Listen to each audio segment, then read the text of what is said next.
Hey everyone, welcome to Strange Stories, where we explore near-death experiences and supernatural stories from people who've had a glimpse of the other side. If you enjoy our content, please consider liking the video and subscribing to our channel. Without further ado, let's get to the story of the day.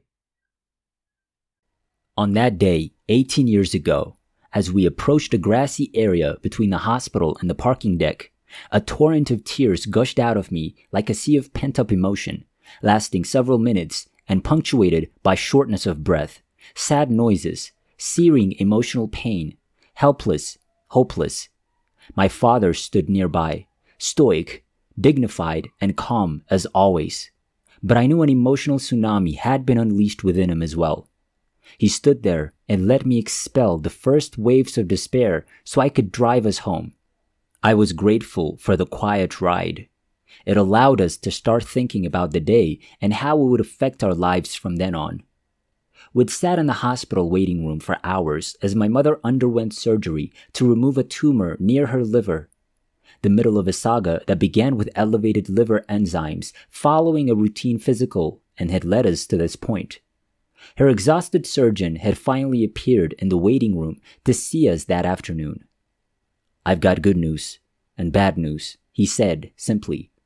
"The good news is that she survived the surgery and will be admitted to the ICU this evening. Unfortunately, we were unable to remove the tumor without jeopardizing the portal vein. That could have led to her passing out on the table. Of course, we understood what that meant.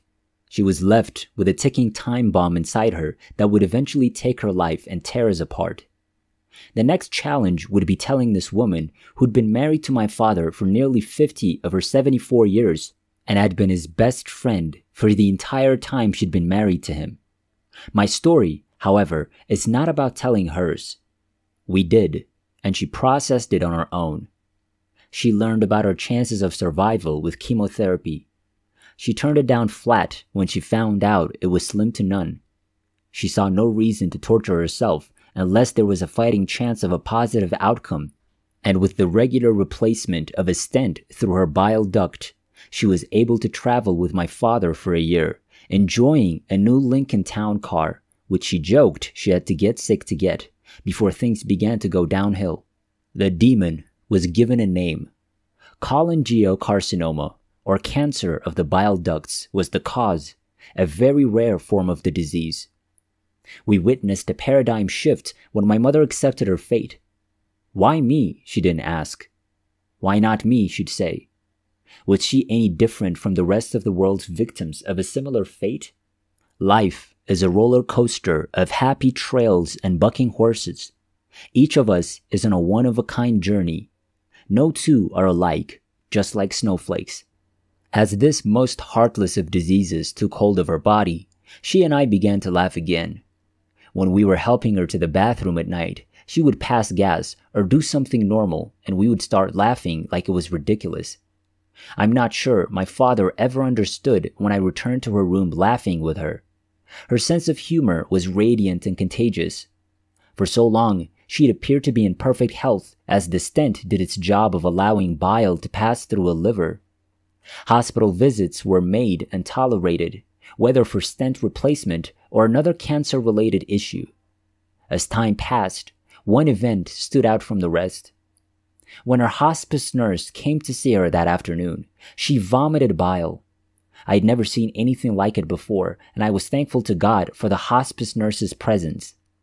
I followed an ambulance to the hospital after it was summoned. I arrived before the ambulance and joined her doctor in the emergency room.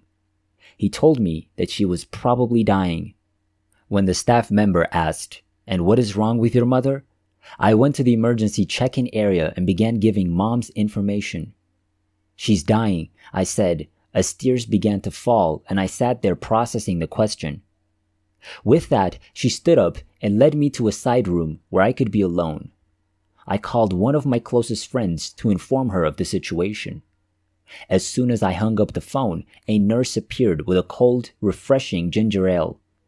I've never been to a hospital where there wasn't plenty of it. It's truly magical. I'd been drinking it and thinking for quite some time when my friend appeared in the doorway. I was overjoyed to see her. I was completely unprepared for what I saw when I finally got to see Mom. I opened the curtain to the alcove she was waiting in while being taken to her room. She was staring up with her eyes wide open, but she couldn't see anything. Later, a doctor informed me that it was a brainstem stroke from which people do not recover. She was deafeningly silent. That night, and every night after that, I stayed in her room, whether on a cot or in a big chair, praying, sleeping, talking to my father during his visits, and of course, advocating for her, as you must when a loved one is in the hospital. My brother was preparing to fly out of Montana. I did not pray for complete healing during my time in her room. I hoped that my mother would recover so that she and my brother could say their final goodbyes. I prayed nonstop for him and her. Finally, his arrival date arrived. My father went to the airport to meet him. While I waited for them, our minister arrived, and he and I were chatting in the hallway outside my mother's room when my father and brother exited the elevator.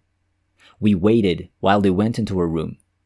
My father then appeared at the door and said, "I think you'd better come in." Ralph, our minister, and I entered to find my mother alert and talking to her son with a big smile on her face.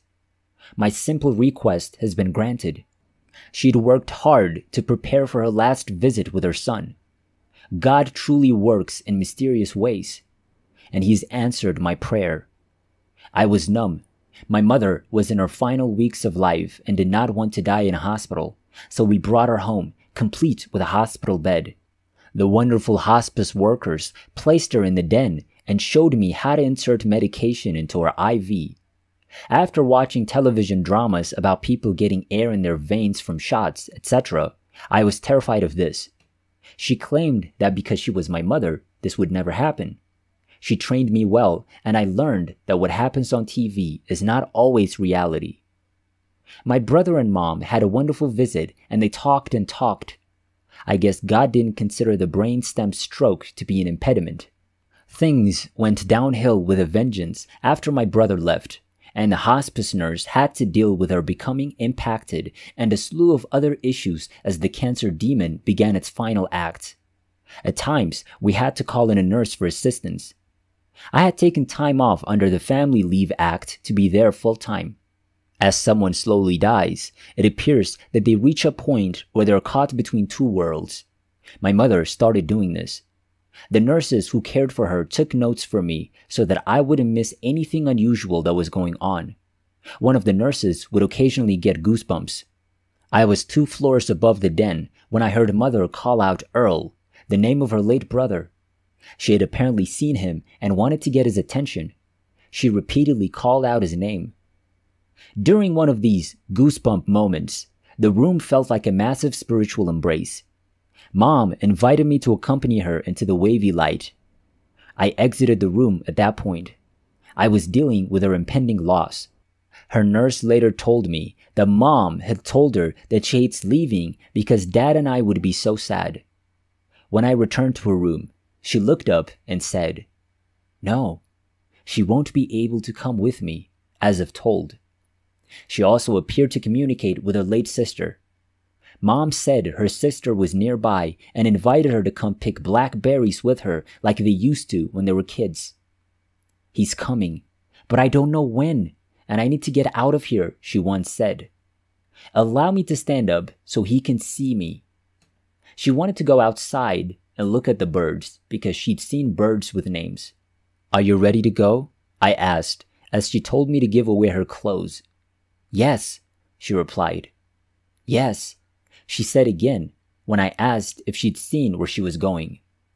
I asked what it was like, and the only word she could utter was nature. Her voice sounded hoarse, and she found it difficult to speak. She mentioned a wavy light and said her sister was in it. She stated that she wished to accompany her but was afraid to do so. I told her not to worry.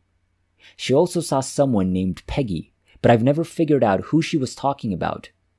She stated that she's ready to accompany them and knows that everything will be fine, but she's concerned about my father and me. I assured her that we would be fine and that I would look after Dad. Mother announced that she was leaving that day. She stated that nature was all around her and that she wished to return home.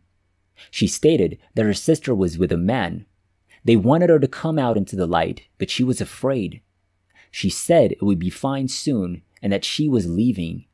She said she was ready to be with them, and as she drifted off, the last thing she said was "Mother." Silence woke me up around 2 a.m. I knew she'd left. I checked and was upset to see her eyes wide open. First, I called the hospice nurse. During his mother's illness, Father suffered a minor stroke. I wanted the nurse to be present before telling him. She arrived quickly and assumed command. It was all God's doing. Mom and I had found peace. It wasn't until later that I remembered my mother telling me about her mother's death. Family members had gathered at her bedside, where she'd been in a coma for some time. She awoke in bed, telling them that she'd made peace with God and that her brother, Oscar, was waiting for her and that she would accompany him. She passed away at that point. My mother died before I was aware of the concept of approaching death awareness. Her hospice nurses recommended books like Final Gifts by Maggie Callanan and Patricia Kelly, both hospice workers, which detailed many similar incidents with the dying.